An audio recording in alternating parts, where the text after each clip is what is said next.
오케이. 그러면 우리는 다시 기술적인 진도로 이제 돌아와서 살펴보겠습니다.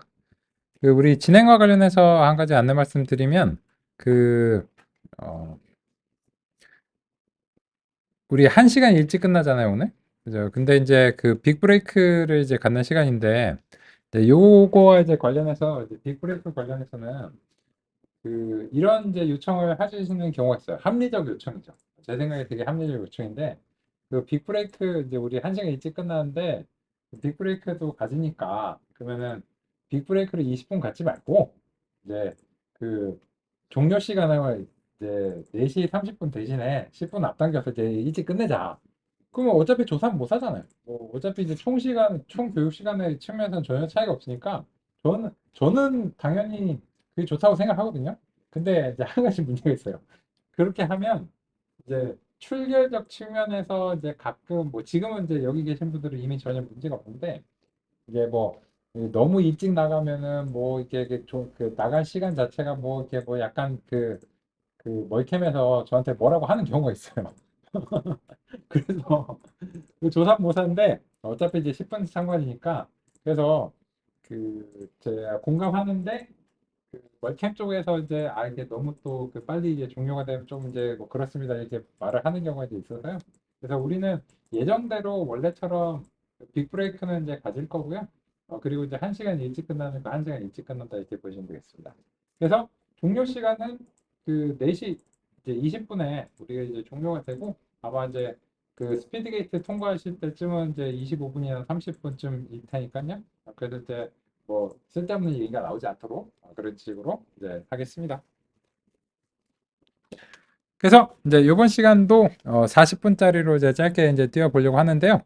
이제 우리 나머지 주제들 같이 살펴보겠습니다.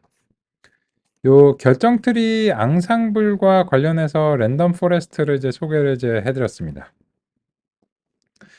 근데 이제 그거 말고도 또 다른 이제 앙상블 기법이 있는데 그 점을 이제 같이 한번 살펴보겠습니다. 교재로서는 128페이지로 이제 가서 살펴보겠습니다. 이거는 이제 우리 접근을 좀 이제 실습 기반적으로 이제 살펴보고요. 먼저 이제 실습을 수행해보고 난 다음에 이 랜덤 포레스트와 이제 GBRT의 원리에 대해서 좀 이제 리뷰하는 방식으로 보면서 이제 마무리해 보겠습니다. 그러면 이제 그 또 다른 학습 앙상블 기법으로서 사이클런의 앙상블 패키지에서 그레디언트 부스팅 클래시파이어와 그레디언트 부스팅 리그레서를 이제 가져오도록 하겠습니다.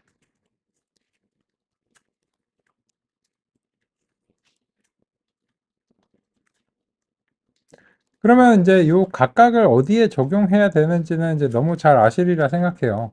그래서 이제 캔서에 적용한 걸 캔서 GBRT라고 만약에 이제 부른다면 그러면 이제 그레디언트 부스팅 이제 클래시파이어를 이제 설정하고 얘도 이제 앙상블이기 때문에 여러 개의 결정 트리를 쓴다라고 하는 거 자체는 동일해요. 근데 얘는 되게 중요한 점이 뭐냐면 이 100개의 결정 트리의 최대 깊이를 3으로 굉장히 얕은 수준으로 규제를 한다는 거예요. 그러면 이제 이렇게 이제 수행하고 나서 이제 평가를 해야 되는데 이런 평가를 이제 수행할 때는 교차 검증이라든지 이런 게 다 들어가 줘야 되겠죠. 근데 이제는 교차 검증 플러스 시험 데이터까지 적용을 해야 되고 그리고 지금 튜닝해야 되는 대상 자체가 이제 증가했다라고 하는 점을 이번 시간에 적극적으로 반영해 보도록 하겠습니다. 그게 무슨 말이냐 하면 요 그레디언트 부스팅 클래시파이어 같은 경우에는 주요 설정이 3개나 돼요. 그래서 이제 에스티메이터즈 결정 트리의 개수랑 최대 깊이랑 학습률 이렇게 이제 3개나 되거든요. 그래서 이제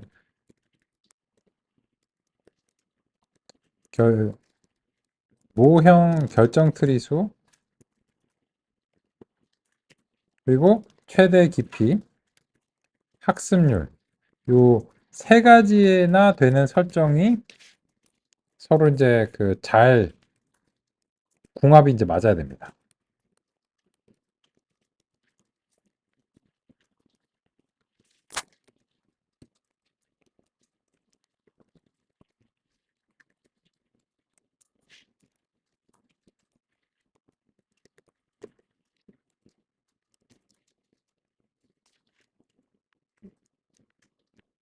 그러면 일단은 우리 그 교차 검증 수행하기 전에 원래 이제 해왔던 대로 이벨리에이트 모델로 한번 간단하게 잽을 날려보죠.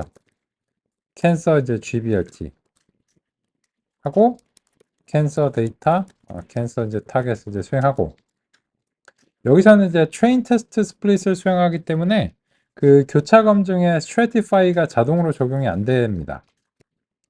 그래서 이제 이 스트래티파이는 예전에 해주시던 것처럼 이제 적용해야 되고요. 그리고 이제 랜덤 스테이트 같은 경우에도 그 난수 초기 값을 적당한 값으로 이제 해주셔야 됩니다. 네, 일단 어떤 값으로 이제 한번 이제 시작을 해보겠습니다.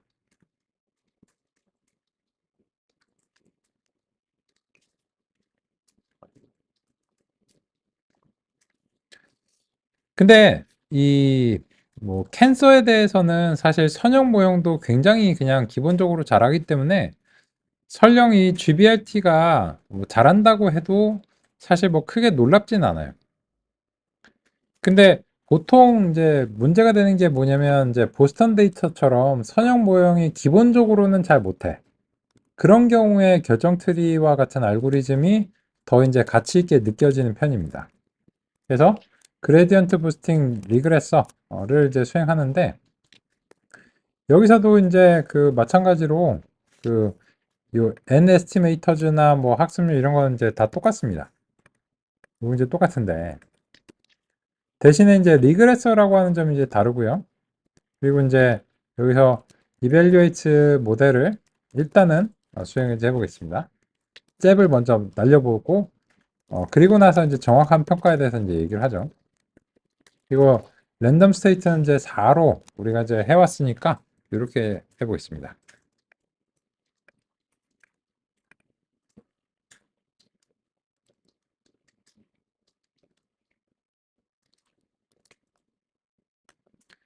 그러면 이 보시면 이 점수가 좀 출렁이기는 하지만 그 좋은 경우에는 뭐 89점 이렇게 이때까지 봤던 것 중에서 이제 제일 높은 수준의 점수들이 그 종종 나옵니다. 근데 그거를 이제 수행하는 이 실험 자체가 아주 간결해요. 그래서 이제 AI의 근본적 가치가 무엇인가에 대해서 얘기를 하자면 AI는 결국은 소프트웨어적 기술입니다. 그건 맞아요. 근데 얼마만큼 스마트한 소프트웨어를 만들 수 있느냐. 그리고 그거를 얼마나 빨리 만들 수 있느냐. 그것이 이제 관건이라고 이제 생각합니다. 근데 보시면 지금 같은 경우에 이제 우리의 목표는 가격을 예측하는 모형이죠. 주택 가격. 근데 지금 그레디언트 부스팅 리그레서라고 하는 알고리즘을 이제 사용하게 되면 이 데이터에 대해서 전처리도 거의 없는데 이 상태에서 그냥 지도 학습이 가능한 형태로 이제 훈련을 했어요. 근데 아까 우리 선생님께서도 말씀해 주신 게 야, 요거는 있어. 요 데이터는 많은데 요 데이터가 만약에 없으면 이거 누가 만들 거야? 이게 이제 문제잖아요. 이거 없으면 못 해요. 그죠? 그래서 이제 요 그 정답 자체를 만드는 일이 정말 이제 중요한 일이에요. 요게 없으면 지도 학습이 불가능하고 지도 학습이 불가능하면 현재 성능을 내는 대부분의 알고리즘들은 열외가 되는 거예요. 근데 지금의 경우에는 그런 고민을 할 필요가 없죠. 있으니까. 근데 보시면 성능이 꽤 높은 수준으로 단 두 줄 만에 나왔어요. 한 줄, 두 줄. 그죠? 그렇다면 이 내부에서 사용되는 어, 그런 어떤 지식 이런 것들을 원래는 이제 하드 코딩 해가지고 if else 문으로 막 개발을 했어야 되는데 그거는 이제 상당한 노력이 들죠. 근데 지금 AI를 도입하게 되면 이 가격을 예상하는 것과 같은 이런 일들을 단 두 줄만 해도 상당히 높은 수준으로 수행할 수 있습니다. 이상적인 경우에는.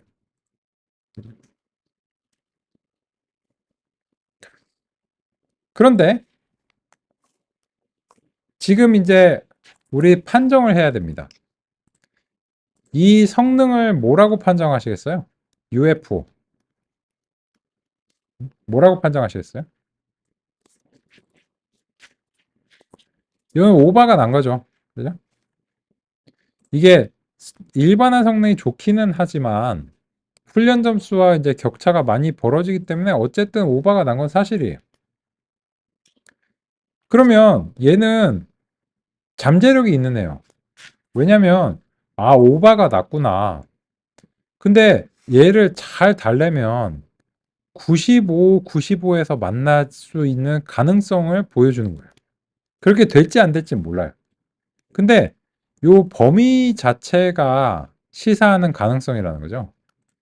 그래서 최대 97이고 89니까 우리 중간에서 만나. 근데 이왕이면 조금 높게 만나. 네가 좀 많이 올라와.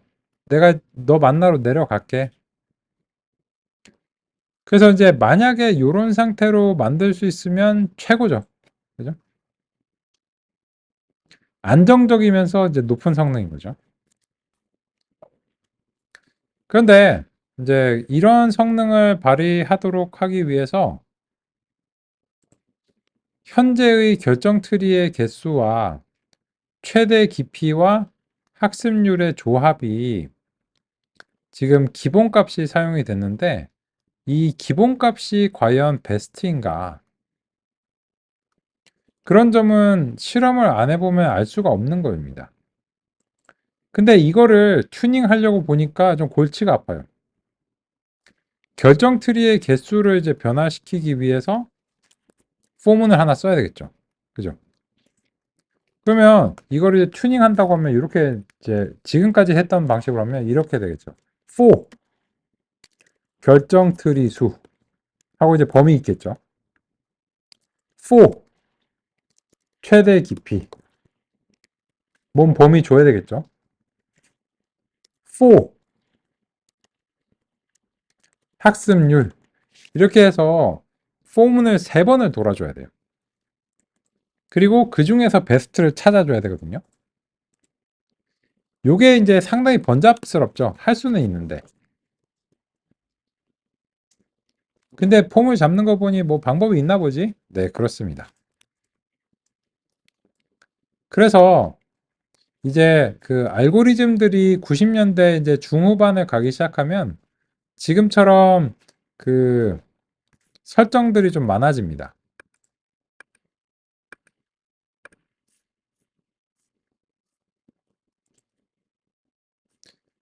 128페이지 그레디언트 부스팅 트리에 대한 소개를 이제 두 번째 문단을 이제 보시면 머신러닝 경연대회에서 우승을 많이 차지했고 위너죠, 위너.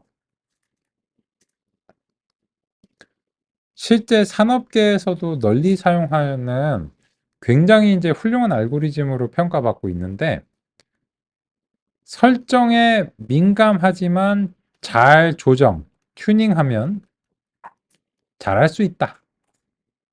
라고 하는 게 이제 핵심적인 어떤 요약이고요. 근데 이 설정들이 두 개 이상이나 되니까는 튜닝하는데 조금 노력이 들 수도 있다는 거예요. 근데 그런 것까지도 소프트웨어가 도와주겠다.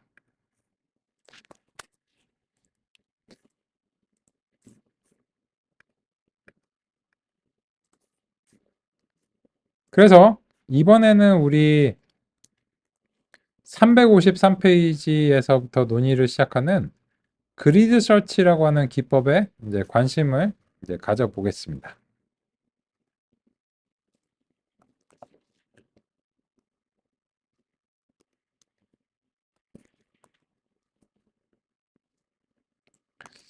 여기서 이거를 그냥 음차를 했는데 이 그리드가 이 그리드죠. 요거는 그 그리드 탐욕스러운 게 아니에요. 그죠? 이런 얘기를 왜 하냐면 요 그리디 알고리즘 같은 그 컴퓨터 과학의 그 방법론이 있거든요. 그래서 이제 혹시 그 컴퓨터 과학이라든지 컴퓨터를 전공하신 경우에 요거를 보면서 이제 그리디라고 혹시 오해하실까 봐 그래서 말씀을 드리는 거고, 여기서의 그리드는 요겁니다. 그럼 요게 뭐야? 하면은 그리드가 우리말로는 격자죠. 격자. 그러면 그냥 직역하면 격자 탐색이에요. 근데 왜? 되게 난데없다라고 생각하실 수 있는데, 그래서 이제 요 아래쪽에 그 보시면 왜인지에 대해서 이제 예시가 나옵니다. 요게 지금 한쪽은 감마라고 하는 설정에 변화를 준 거고, 다른 쪽은 C라고 하는 설정에 변화를 준 거예요. 그래서 C를 이제 로그 스케일로 변화를 해 나가는 그런 이제 상황으로 보이죠. 그리고 이제 감마도 로그 스케일로 10단위로 이렇게 곱해가면서 이제 변화를 줬는데, 이런 식으로 이제 수행하면 감마 얼마에 C 얼마 이런 식으로 하면서 이런 이제 표가 형성이 되겠죠.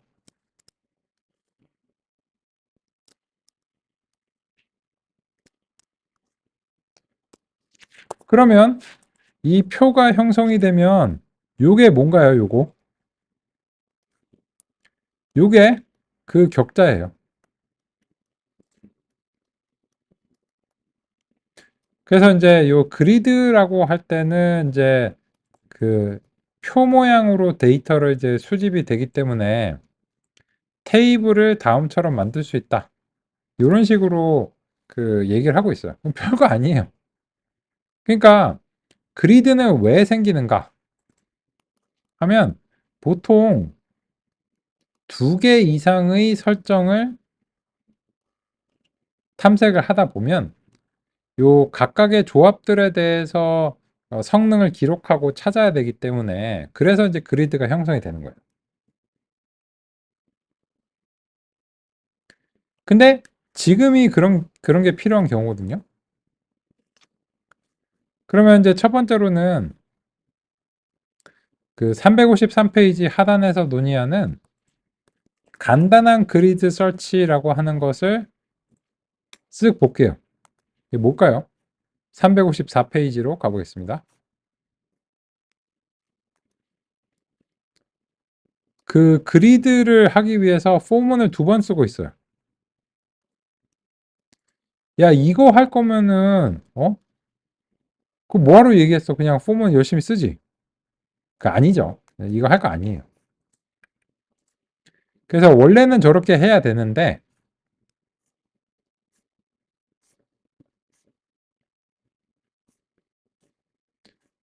359페이지로 가보겠습니다.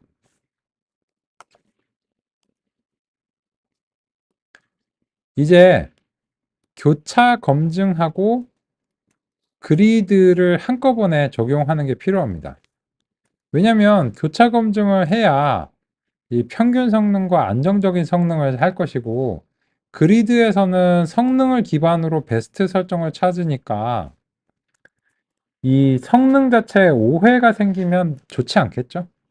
그래서 이제까지 한 논의를 총동원해서 이 현재 API로 이제 집약이 이제 됐고요. 그게 무엇이냐면 그 해당 페이지 28번 입력에서 그리드 서치 크로스 밸리데이션이라고 하는 API입니다.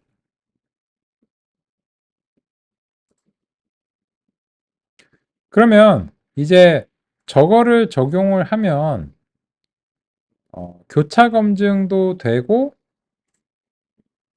그리고 이제 여러 가지 설정들을 한꺼번에 포문을 작성하지 않고도 수행하는 게 이제 가능합니다. 그러면 이제 해보겠습니다. 자, 이제 드디어 이제 실습, 총동원. 사이클런의 모델 셀렉션에 이번에는 이제 그리드 서치를 가져와야 됩니다.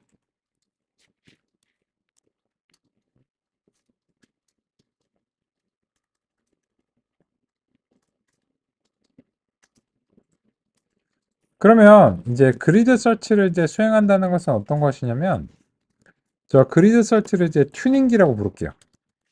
튜닝하는 거니까. 그래서 이제 그리드 서치 크로스 밸리데이션을 이제 하고, 그 평가 대상 이제 알고리즘 모형을 넘깁니다. 그리고 나서는 요 파람 그리드라고 하는 것에 설정의 범위를 우리가 이제 그 제공을 하는 거고요. 그리고 이제 이 시점에서 그 크로스 밸리데이션 전략을 제시를 합니다. 근데 이 크로스 밸리데이션 전략을 제시를 할 때는 아까 그 K폴드 전략 객체를 여기서 사용할 수 있어요. 그걸 이제 사용해야 되는가는 이제 그 전체적으로 좀 보시죠. 근데 왜 그런가 하면 뭐 사용해야 되는 거 아닐까? 라고 생각하실 수 있는데 조금 논의사항이 있어요. 그러면 이 튜닝기를 다음과 같이 하면 이제 설정의 범위를 이제 줘야 되잖아요.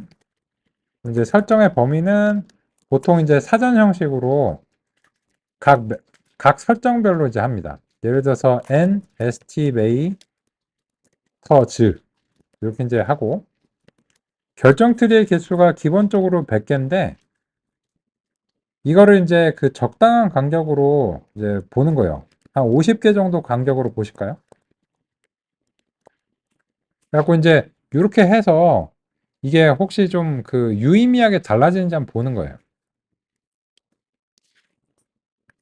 그럼 이제 에스티메이터 설정들은 이렇게 이제 바꾸고 그리고 이제 맥스 뎁스 같은 경우에는 요거는 그 이 알고리즘을 알아야 돼요. 무슨 말이냐면 보통은 5를 넘으면 현재 알고리즘의 효과가 이제 상쇄됩니다. 그래서 이제 요 정도 범위 내에서 1부터 4까지로 이제 할 것 같고요. 러닝 레이트 같은 경우에는 이제 기본값이 이제 0.1인데, 그죠? 10의 마이너스 1승인데, 요런 것들은 이제 그 보통 로그 스케일로 탐색을 좀 이제 해보는 거예요. 근데 이 러닝 레이트가 좀 과격한 애다 보니까 그 너무 많은 범위를 보는 것은 큰 의미가 없는 편이에요. 그러면 이제 이 세 가지 설정의 범위를 우리가 이제 다음과 같이 제시를 하면 그러면 저 튜닝기에서는 이 조합들을 일일이 다 해주는 거예요. 우리를 대신해서. 교차 검증까지 해주고. 그래서 요 크로스 밸리데이션 설정이 들어가면 아까 했던 요 크로스 밸리데이션 API를 직접 사용하시지 않아도 내부적으로 수행이 됩니다. 그게 좋죠. 그죠? 어차피 써야 될 것 같은데. 근데 이제 그 요렇게 이제 해볼게요. 이 evaluate 모델도 사용을 할 거예요. 사용하는데 보스턴 GBRT를 넘기는 대신 이제는 튜닝기가 모델이다 생각하고 넘기시면 돼요.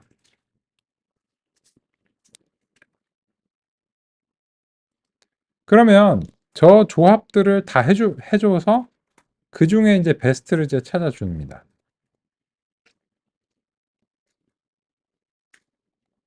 시간이 좀 걸리죠.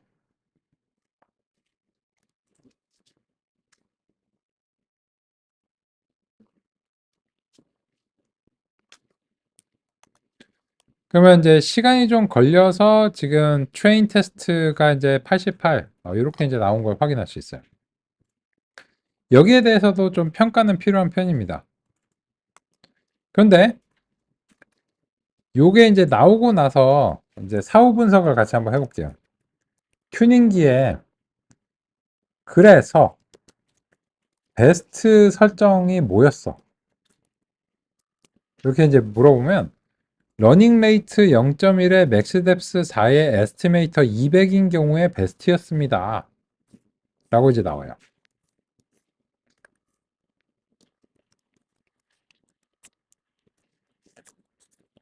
그런데 또 이제 흥미로운 점도 있어요. 이 튜닝기에서. 그러면 베스트 스코어라고 하는 것도 이제 볼게요.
그러면 이제 같이 한번 이제 살펴보겠습니다.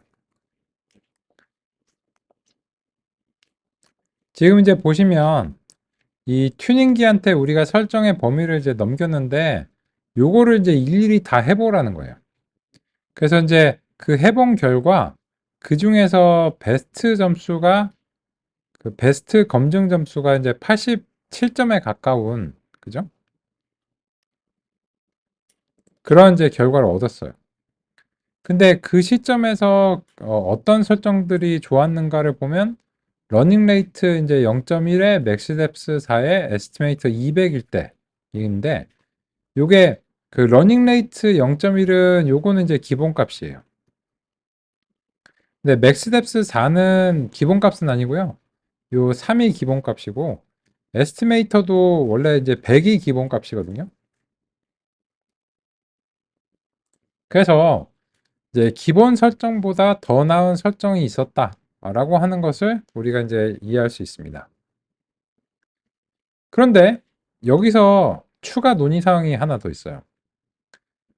이 이벨류에이트 모델을 하는 것은 그러면 중복적인 거 아니냐라고 생각하실 수 있거든요. 그 아닙니다. 요거는 요거대로 해줘야 돼요. 그러니까 무슨 말이냐면 이 교차 검증은 교차 검증대로 하고 훈련 시험 데이터 분리를 하는 것도 또 따로 해야 돼요. 실제로 이 테스트 점수의 요 88이랑 밸리데이션의 차이가 있죠. 이제 요게 이제 어떤 얘기인가 같이 한번 이제 보겠습니다.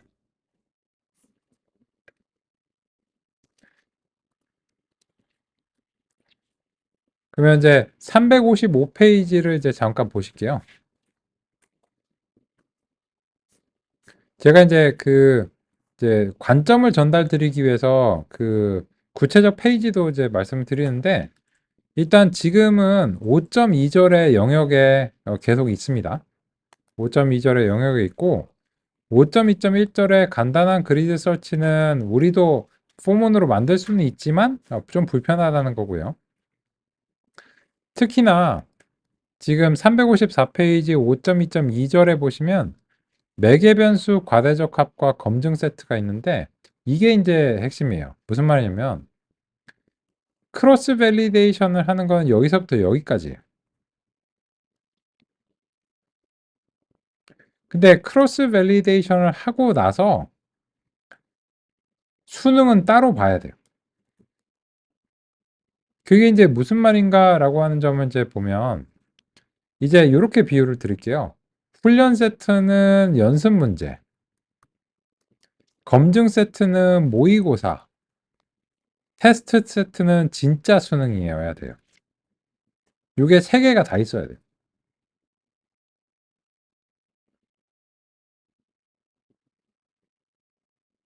그 왜 그런가 하면은 이 354페이지의 이 부분을 같이 한번 읽어보겠습니다. 매개 변수를 조정을 하기 위해, 즉 튜닝을 하는데 이미 모의고사인 검증 세트가 노출이 됐어요. 근데 테스트는 어떤 경우에도 훈련 과정에서 노출이 되면 안 되거든요. 그러니까 이 테스트는 진짜로 미래에 발생할 데이터처럼 취급을 해 주셔야 돼요. 진짜로 지금은 어디서도 노출이 되면 안 돼요. 마지막에 딱 한 번 이후에는요. 수능 문제랑 비슷하죠. 모의고사 문제는 이것저것 비슷한 문제들이 많은데 수능 문제는 이때까지 세상에 존재하지 않았던 문제여야 되죠. 그죠?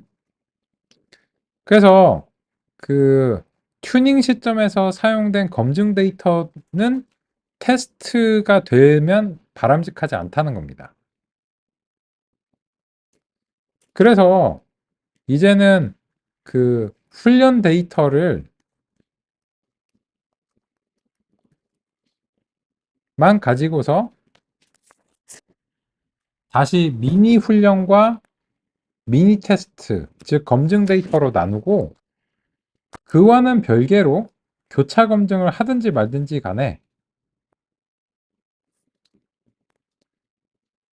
테스트 세트는 따로 남겨둬야 된다는 거예요. 근데 그런 거를 이제 직접 수행하려면 요 23번 입력처럼 그 직접 하셔야 되거든요. 이렇게 직접 구현을 하셔야 되거든요. 근데 이게 귀찮잖아. 그죠? 따라서 넘겨보시면 이제 5.2.3절에서 그거를 다 해가지고 크로스 밸리데이션 스코어를 직접 한 다음에 그 베스트 점수를 다시 구해내는 거를 직접 다 구현하려면 이렇게 한다는 건데 귀찮잖아요. 그래서 넘겨보겠습니다. 그래서 결과적으로 이제 이 358페이지에 이제 보시면 요런 작업 흐름이 바람직하거든요. 근데 이런 작업의 흐름을 직접 다 처리하는 거는 매우 번잡하기 때문에 그런 이유로 인해서 이 우리가 사용한 28번의 그리드 설치 크로스 밸리데이션이라는 API를 사용하면 요 바람직한 작업의 흐름이 자동으로 한꺼번에 반영이 된다는 겁니다.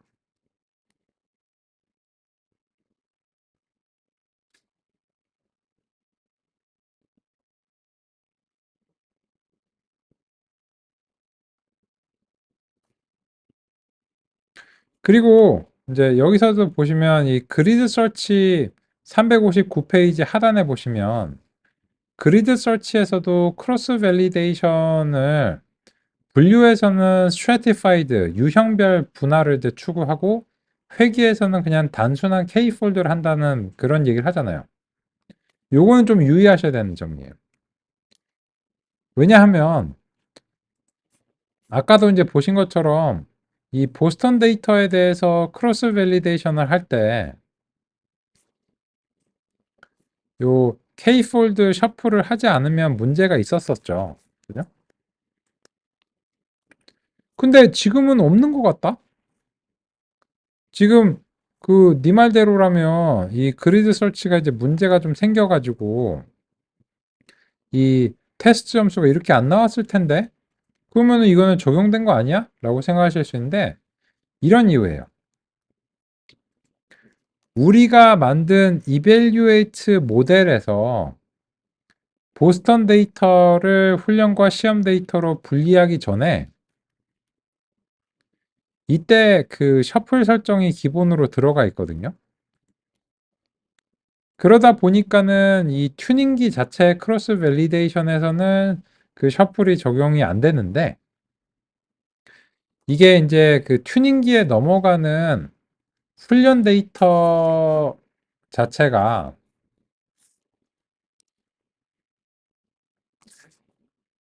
넘어가기 전에 훈련과 시험 데이터를 처음에 한번 만들 때 셔플이 됐어요.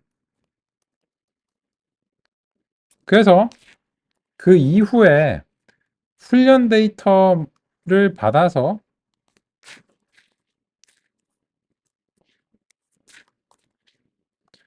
다시 요거를 일부를 쪼개는 그 검증 데이터를 만드는 과정에서는 이미 여기서부터 여기까지는 셔플이 이제 되어 있습니다. 그래서 원칙적으로는 요 보스턴 데이터가 그 회귀 데이터이기 때문에 이 자체에서는 셔플의 효과가 나진 않는데, 이게 이제 이벨류에이트 모델에서 튜닝기한테 넘기기 전에 셔플을 해버려서 넘기기 때문에 그래서 된 거예요. 근데 만약 이 이벨류에이트 모델에서 셔플을 꺼버린다든지 하면 그러면 문제가 생깁니다. 한번 볼까요? 우리가 이제 강제로 셔플을 한번 꺼볼게요. 이런 식으로. 그리고 나서 이제 튜닝을 한번 해보라고 하겠습니다.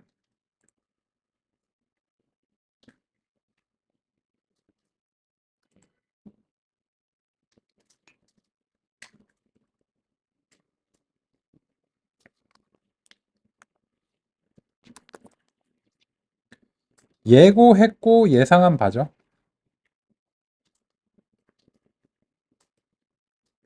얘는 이제 회귀에서는 단순한 K 폴드를 수행하고, 분류에서는 근거가 있기 때문에 K 폴드를 수행할 때 stratified가 들어가요.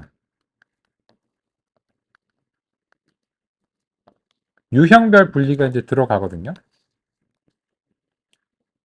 근데 지금의 경우에는 이제 요 사례에 해당하기 때문에 우리가 이제 외부에서라도 셔플을 안 해주면 이 테스트 점수가 이제 엉망이 되는 겁니다.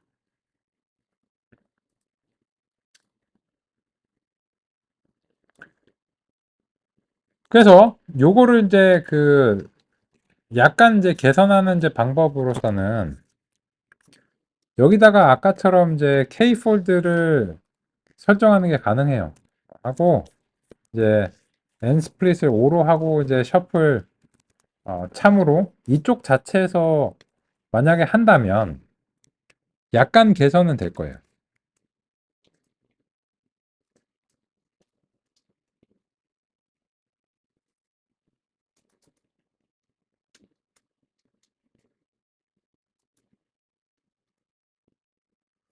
약간 개선이 된다면서 안 됐는데? 라고 이제 생각하실 수 있는데, 요거는 이제 그 밸리데이션 스코어를 봐야 돼요.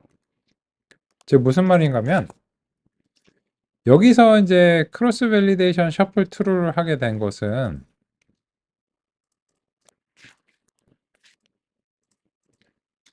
이 훈련 데이터를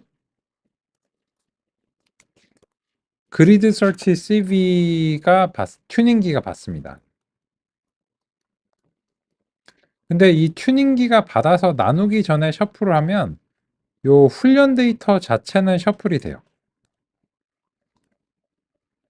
그렇기 때문에 이 요 셔플 트루를 한 상태로 이 튜닝기의 그 검증 성능을 보면 그 이제 아까처럼 이제 정상적이거든요. 근데 요거를 이제 그 한 대 합쳐서 좀 보겠습니다.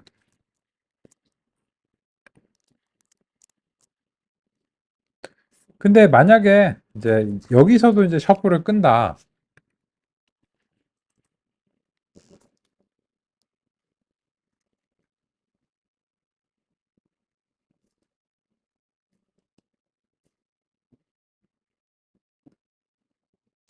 그러면 이제 보시면 여기서도 셔플을 꺼버리면 아까보다 현저하게 낮은 점수로 이제 기인하고 테스트 점수도 이제 더 안 좋습니다. 그러면 이제 제일 바람직한 게 뭐냐? 라고 하면 일단은 전체를 다 섞는 거예요. 테스트가 형성이 되기 전에 제일 바람직한 건 이제 전체를 다 섞는 거고, 그리고 나서는 여기서는 굳이 안 섞어줘도 그 효과가 이제 날 겁니다. 왜냐면 이게 한번 섞었기 때문에 그 카드도 뭐 섞은 다음에 다시 섞고 또 섞고 또 섞고 이렇게 하는 게 될 수는 있는데, 그건 이제 뭐 그냥 카드 게임에서나 의미가 있는 거고, 지금은 여기서만 섞어도 그 효과가 이제 당연히 훈련 데이터에 파급되기 때문에 이게 폴스가 된다고 해도 지금처럼 이제 결과가 다시 이제 우리가 생각하는 이제 정상의 범위로 돌아오는 것을 확인할 수 있어요. 그래서 이제 요거를 처음에는 조금 납득하시는데 시간이 이제 걸릴 수 있거든요.